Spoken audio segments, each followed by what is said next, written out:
Hi everyone, Elizabeth here. So just another day in a Twilight Zone paradise, and just thought I would do this video. I've gone to the pool today. This is like my second time for the first time in basically 2 years to go swimming at the public pool, and I felt like I was living in the Twilight Zone.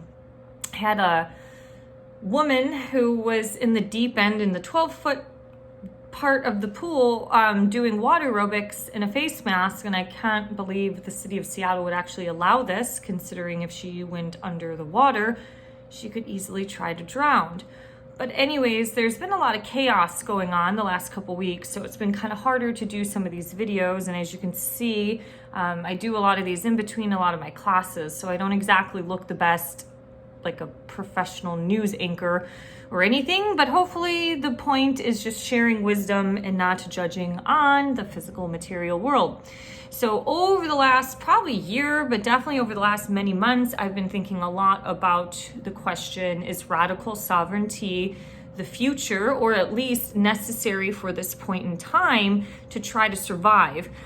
As an Aquarius, independence and being radically independent has never been an issue for me. I've never had to have anybody make decisions for myself. When I was younger, I was a little bit more easily influenced, obviously by peers or things that you see on the television or in the media. And, you know, as you age and get wisdom, you tend to break that codependence or just being reliant on other people's opinions. So as I've had a friend, her mother, you know, is in the hospital from having a heart attack, and heart issues have been a massive problem over the last couple years for people, and it's going to continue to get a little worse. I just continuously go back to this thought about radical sovereignty on a health and a financial level. At this point of my life, being 37, I cannot go back to working for somebody in the sense of a full-time job. Now, that would be a little bit different, working part-time. I love doing contract work. That's kind of how I'm best set up. In 2019, that was the best year of my life, especially financially. I still don't make a lot of money, but it was still the most kind of abundant year of my life because I was really excelling in teaching a bunch of classes and having a lot of word of mouth communication to get referrals for personal training. So I had a pretty good business set up. I had like 10 to 12 clients at one time, on top of working a 20-hour a week job and then other classes at the same time. And that obviously got all destroyed because of the pandemic. So if we start to think about where we are headed into this kind of new age, Aquarius is the most independent sign of the zodiac. There is a point on every spectrum of a type of theory or quality or a word that can go too far in one direction. So for example, being too independent can lead you to kind of building up walls where you never let other people in. That's the part where you have to learn that giving and receiving. So if somebody wants to help you, just let them help you. Let that energy of receiving come into your life.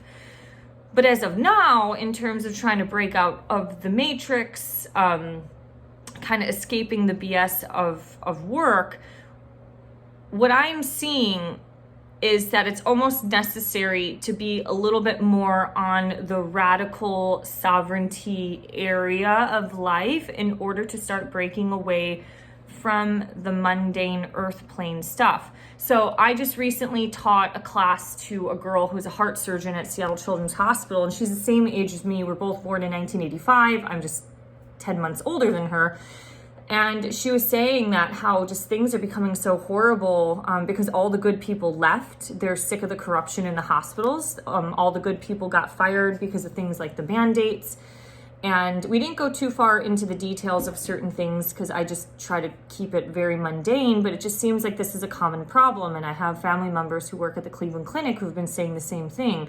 The only people that are getting hired right now are the either very inexperienced ones or underqualified people, or kind of like the lowest rung level, And it's like these hospital systems are being run by extremely lazy people who don't want to work, or just highly toxic people that the atmosphere is extremely difficult and challenging to work in, or to find a cohesive kind of work environment. So where this question comes into play is, for example, if the hospital system is changing, do you want to get yourself in a situation where you have to go to the ER or get care from the hospital from staff that is not necessarily in it for the best quality of care, or maybe, you know, they just went to get the degree because it's being a nurse these days is pretty abundant.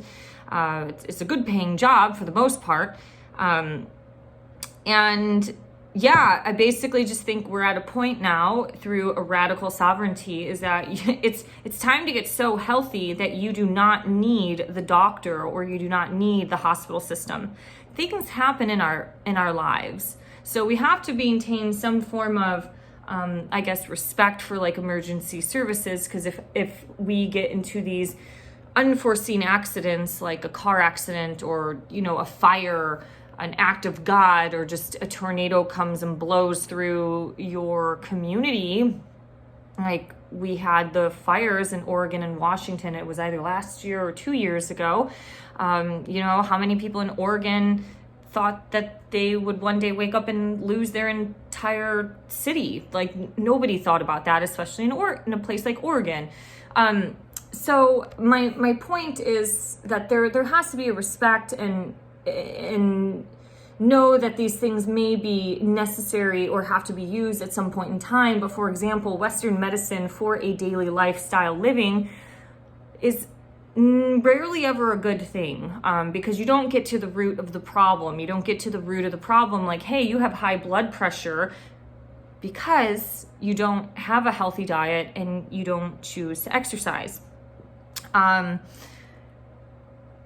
So when I went to Burning Man in 2016, I used the desert to heal myself from a lot of that post-cultural shock of coming back to America after living in Germany. I was really sad to leave Europe. And the one quality that Burning Man talks about is radical self-reliance. So basically you're going out into the middle of the desert and you have to learn how to survive for a week and bring enough food, water, and shelter for you to be able to survive this extreme environment.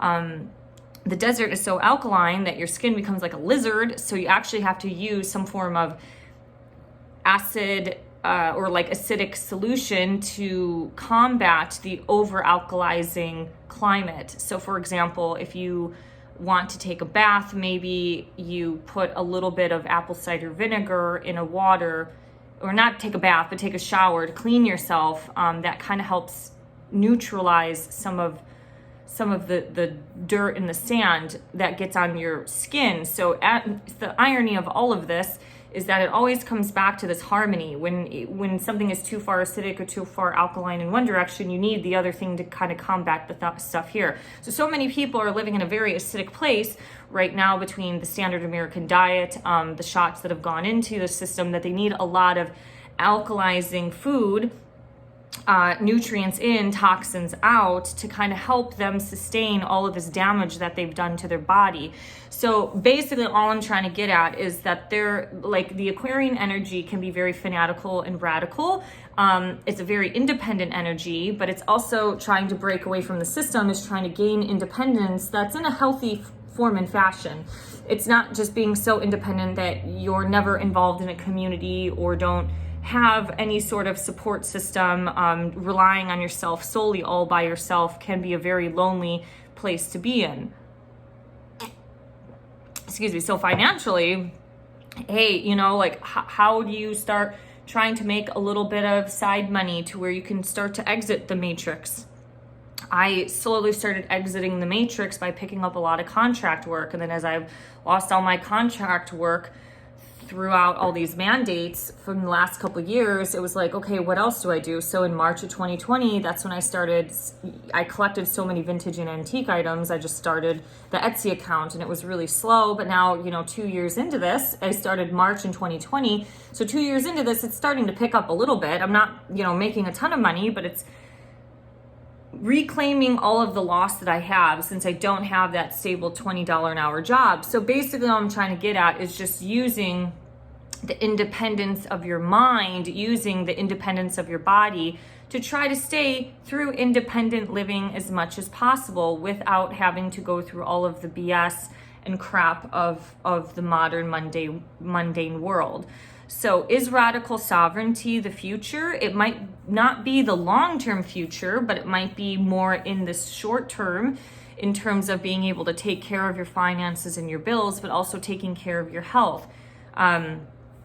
Living so healthy that you don't need codependency on the medical system or on a pharmaceutical drug, being financially stable. You don't have to be financially wealthy, but financially stable. So you're not in any situation where you have to go on government assistance because, like even for some reason, for my situation, trying to do unemployment throughout COVID, I never even got any of the perks and benefits, because if I continue to work, even if I made $250 in a week, I wouldn't even get paid, or maybe I would get paid out like $80 from unemployment because the government claimed I made too much money, which is fucking hilarious in itself if you think about bringing in $400 in Seattle. At the time my rent was $1,680, which was super cheap because I stayed in my unit for 10 plus years. I started off at $1,095 a month and got these gradual annual rent increases to where it's like if I moved into my building in 2020, I would have been starting off at $1,850, $1,900, which was still considered, I guess, cheaper for a one bedroom apartment, just because all the newer bedrooms or newer apartment buildings go for like $2,000 to $2,300 for a one bedroom, and then you have like to pay parking spots and all that stuff. So I lived in like an old 1950s building where the cost of living, I guess, was a little bit less in the city.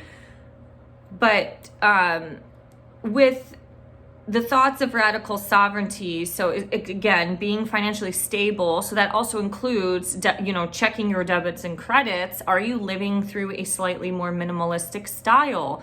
Or are you spending your money on a bunch of consumer goods? There's nothing wrong with buying things, and there's nothing wrong with wanting to enjoy the material world, but there's a point when some people just get stuck with it, or I call it, they want to live on a caviar lifestyle on a sardine budget. And people have lived in this country in excess, and they have lived within and above their means for a very long time, and that's very American, but you have to start deprogramming yourself and start taking responsibility. Part of the reason why a lot of people got to leave their jobs throughout the last year is because they had what I call FU money. So people who've chosen to save up money or have chosen to live a little bit under their means and not within and above their head have been able to save up money to where they were able to walk away from these shitty jobs or from all these jobs that required these mandates to try to find something else to break themselves out of the matrix. So health and wealth, health is wealth, as that old saying says, is, these two are very interconnected. And obviously the healthier you are, generally the less you spend in healthcare costs in general. So, radical sovereignty can also get to the point of thought where you start to grow your own food. So I still live in an apartment. I have a little patio that can grow some herbs and tomatoes and, maybe like a few potted plants. I don't have the land to do a bunch of things. I've thought about actually just taking a bunch of seeds and throwing it in the park and just seeing kind of what germinates and grows. That's a radical idea. I read a post about that. I think it was last year. Some guy lives in the country road somewhere in middle America, and he's like, I did a radical 1930s idea. I took a bunch of beet seeds and started throwing it out of his car along the country road that he lives on.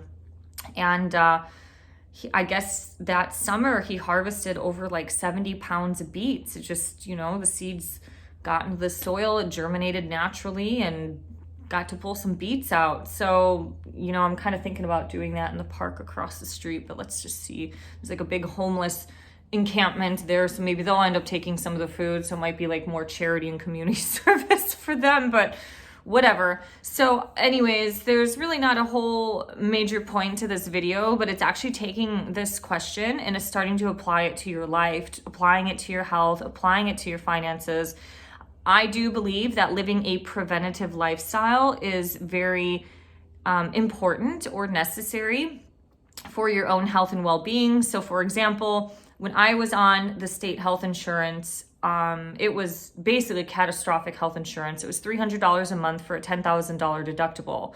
Now, if I wanted a $1,500 deductible, I could have paid $600 a month. So if you start doing the math, you can figure it out. But,